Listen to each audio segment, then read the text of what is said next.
دین پر زندگی گزارنے میں تھوڑی بہت دنیاوی اعتبار سے دقت اور پریشانیاں آئیں گی، مگر اگر آپ نے ڈٹ کر ان کا مقابلہ کیا تو یقیناً آپ غازی ہیں۔ آپ اللہ کے نظر میں آپ کا مقام اور مرتبہ بہت بلند ہے۔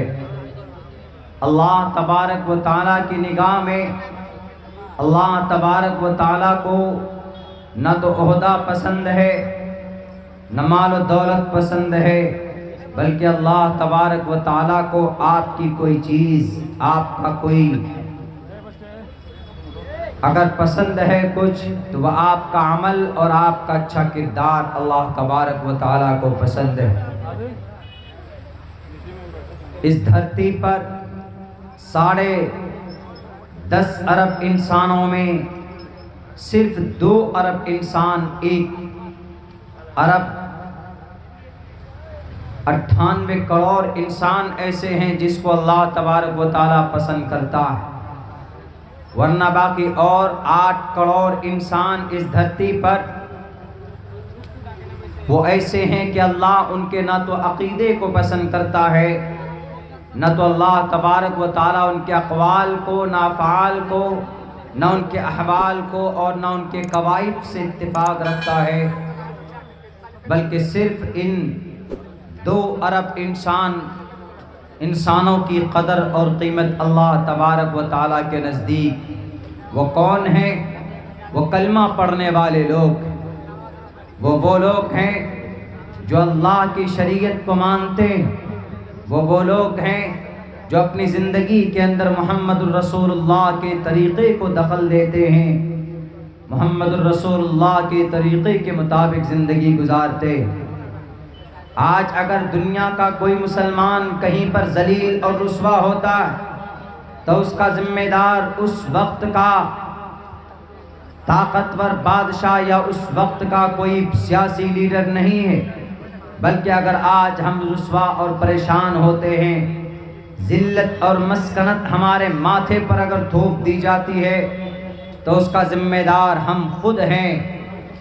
ہمارے برے اعمال، ظہر الفساد فی البر والبحر بما کسبت ایدی الناس، ہمارے غلط کرتوت ہمیں پریشانیوں کے اندر مبتلا کرتے ہیں، ہمارے عقیدے ہمیں پریشانیوں میں مبتلا کرتے ہیں، ہمارا کانسیپٹ اباؤٹ گاڈ، اباؤٹ اللہ سبحانہ و تعالی، اللہ کے تعلق، اللہ تبارک و تعالیٰ کے لیے ہمارے جو عقائد ہیں، ہمارا جو کانسیپٹ ہے، ہمارا جو فیتھ اور بلیفنیس ہے، اس کی کمی ہم کو ہمارے سامنے پریشانی لا کر کھڑا کرتی۔ ورنہ میرے بھائیو، اسی ایک اللہ کو ماننے والے معدود چند افراد تھے جنہیں انگلیوں میں ہم اور آپ گن سکتے ہیں، شمار کر سکتے۔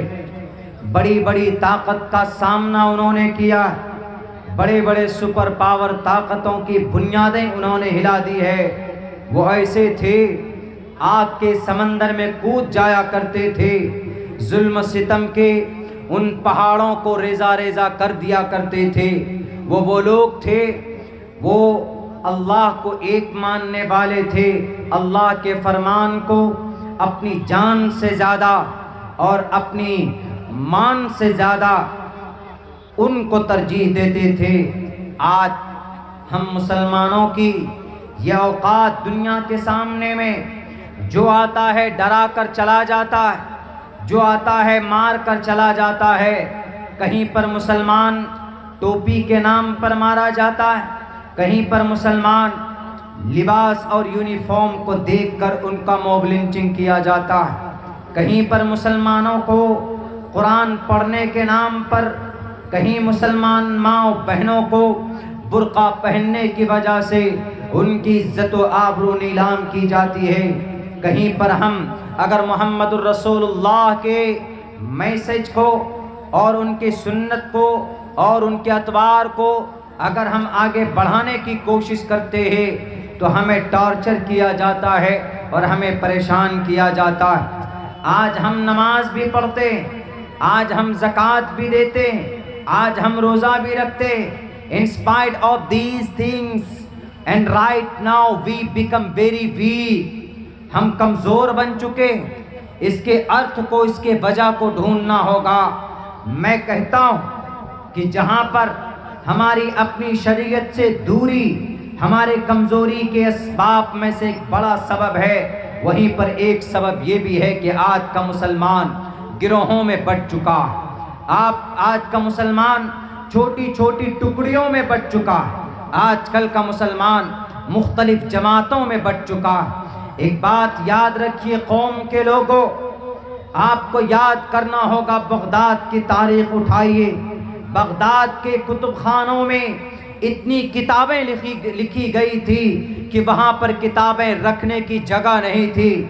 مگر جب وہاں کے لوگ منتشر ہو گئے تھے, وہاں کے لوگ قرآن و سنت کی بنیاد پر, اپنے مسلک اور اپنے عقیدے کی بنیاد پر اور اپنے خاندان آباء و اجداد کی بنیاد پر انہوں نے الگ الگ پلیٹ فارم بنایا تھا.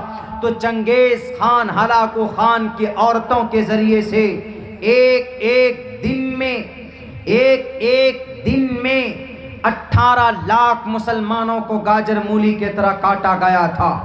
ایک بستیوں کو ایک رات میں پیٹرول ڈال کر سارے انسانوں کو, مرد عورتوں کو زندہ جلا کر انہیں بھسم کر دیا جاتا تھا. وجہ کیا تھی؟ نماز بھی پڑھتے تھے, زکوٰۃ بھی دیتے تھے. آپسی لڑائی اور آپسی انتشار نے بڑی طاقت جو وہاں کی تھی, بڑی بڑی کتابیں وہاں پر تھی اور اصول کی کتابیں رکھی ہوئی تھی, ایک مستند اسماء رجال کی کتابیں رکھی ہوئی تھی, احادیث مبارکہ کی تفاصیل کی کتابیں بھری ہوئی تھی. مگر جب ایک ایسا نظریہ ان کے دلوں میں اور ان کے قوم سماج کے بیچ میں انگڑائی لینے لگی, تو پھر ظالم چنگیز اور ہلاکو خان 70,000 کھوپڑی انسان کی کھوپڑیوں پر اس کا تخت اور وہ بیٹھتا تھا, اس کی کرسی بچتی تھی. اس چنگیز اور اس ہلاکو خان کی یہ تاریخ ہے. اور کھوپڑیاں کن کی ہوتی تھی؟ ہماری اور آپ کی کھوپڑی ہوتی. ہمارا اور آپ کا سر کاٹ کر, ٹوپی اور داڑھی والے کا سر کاٹ کر وہ اس طرح کی حرکتیں کرتے تھے. وجہ کیا تھی؟ and divided we fall, united we stand, divided we fall. definitely, یقیناً اگر آپ بٹ جاتے ہیں تو آپ کمزور پڑ جاتے ہیں.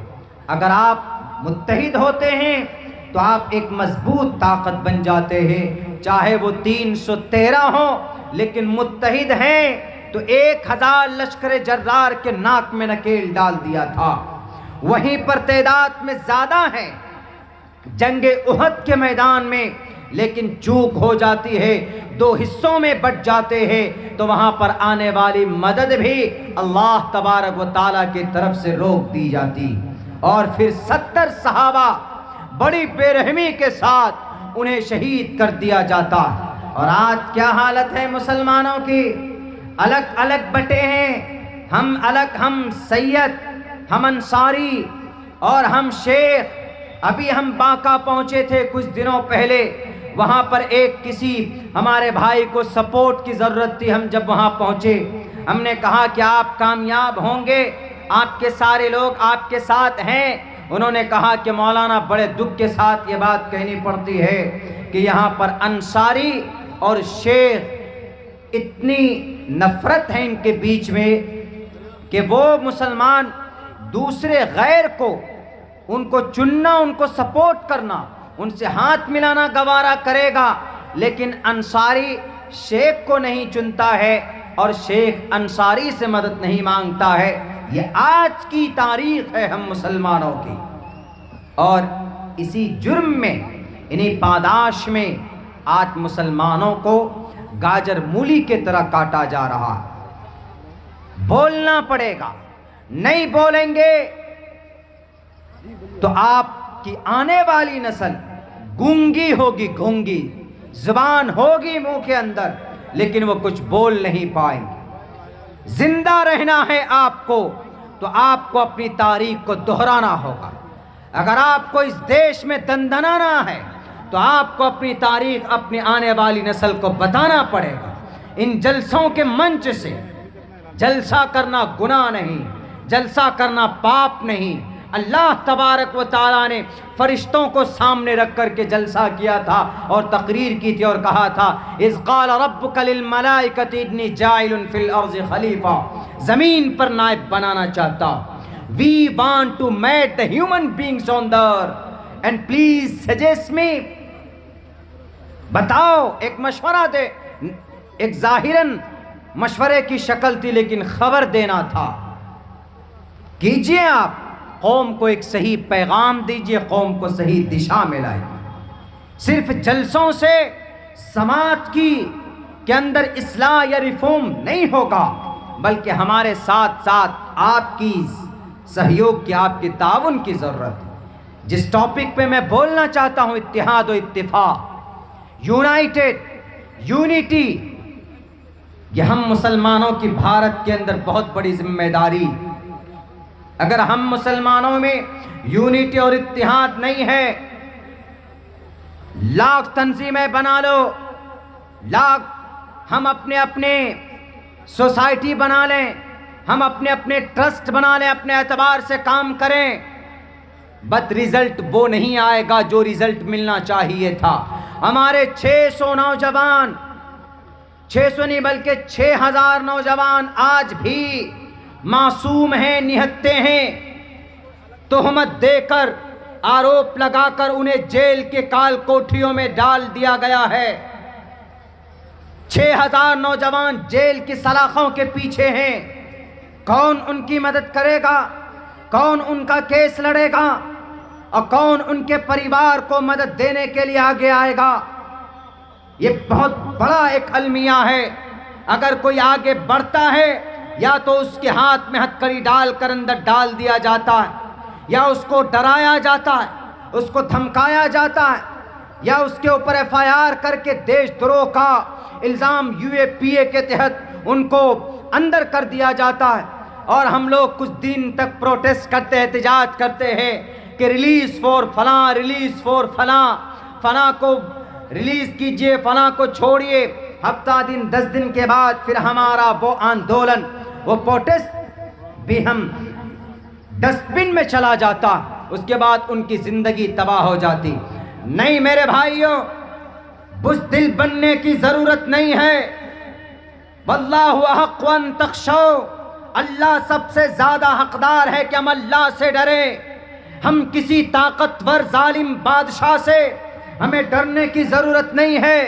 ہمیں ہماری شریعت کے پلیٹ فارم سے وراثت میں ڈرنا نہیں ملا ہے۔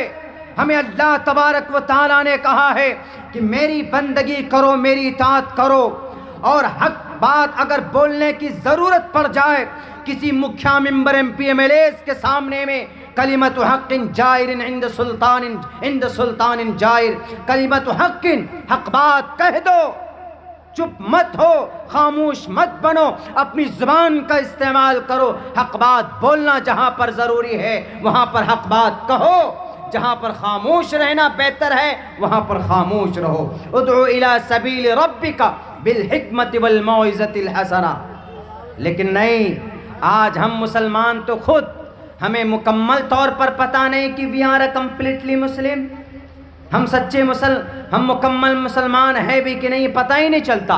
مشرہ نہ تو ہمارا کوئی لباس ہوتا ہے، نہ ہمارا طور طریقہ مسلمانہ ہوتا ہے، نہ ہمارے اخلاق بلند ہوتے ہیں، اپنے بیچ میں بھائی چارے کا جو ماحول ہونا چاہیے تھا وہ بھی نہیں ہے۔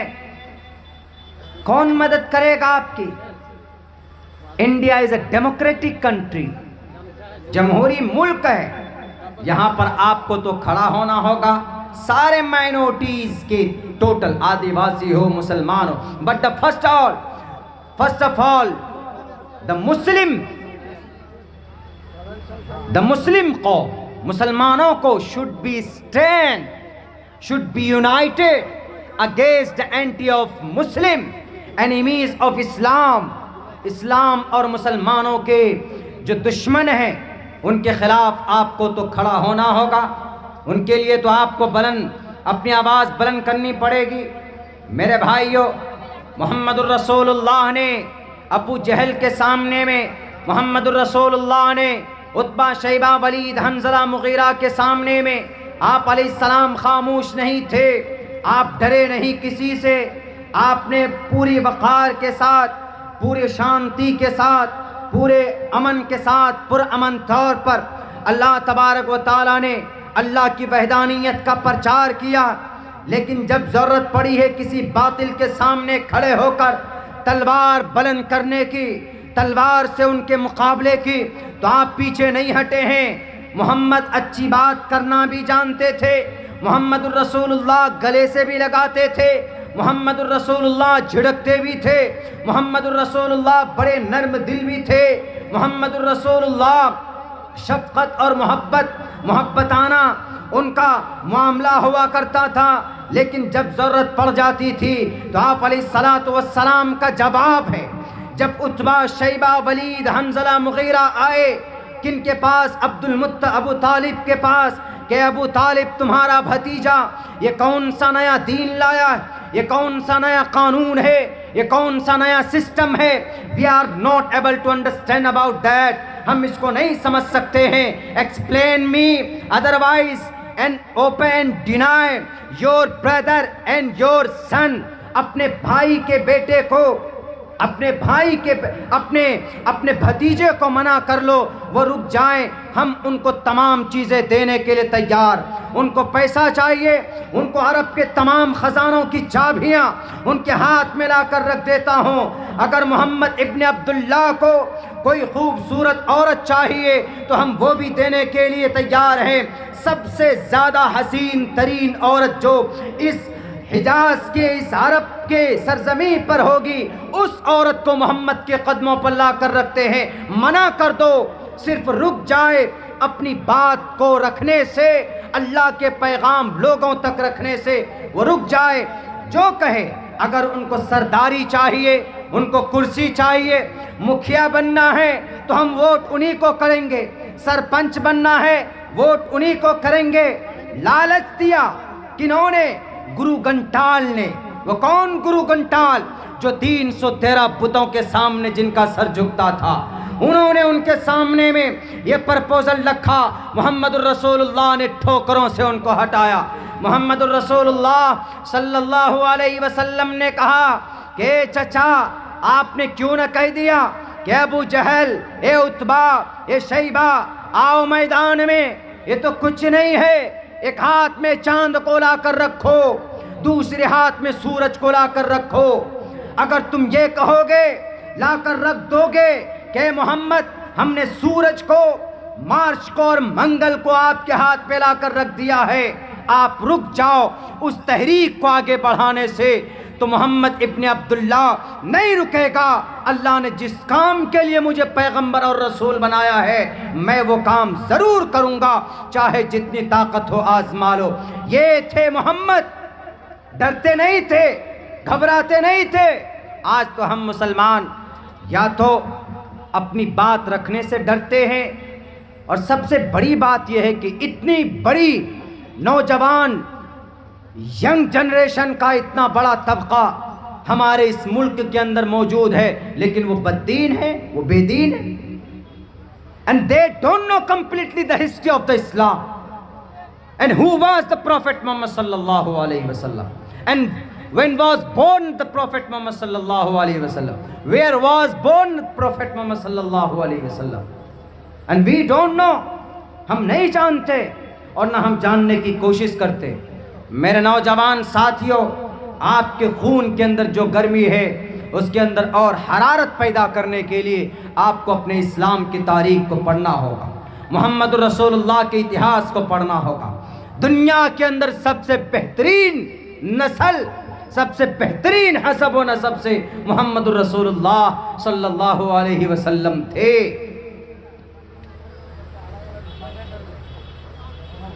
اگر ان کے کہنے کے مطابق ان کے دیوانے ہوں گے ہم، اگر ان سے محبت ہمیں ہوگی، ان کی زندگی سے ہمیں محبت ہوگی، ان کے طریقوں سے ہمیں اگر محبت ہوگی، تو کیا ہم کامیاب نہیں ہوں گے؟ ان کنتم تحبون اللہ فاتبعونی یحببکم اللہ۔ صاف لفظوں میں قرآن میں 2 لفظوں میں اللہ تبارک و تعالیٰ نے محمد الرسول اللہ کے ذریعے بیان کروایا۔ میرے نوجوان ساتھیوں، کہاں جا رہے ہیں ہمیں ایک حدیث معلوم نہیں، ہمیں ایک سنت محمد الرسول اللہ کی ہماری زندگی میں نظر نہیں آتی۔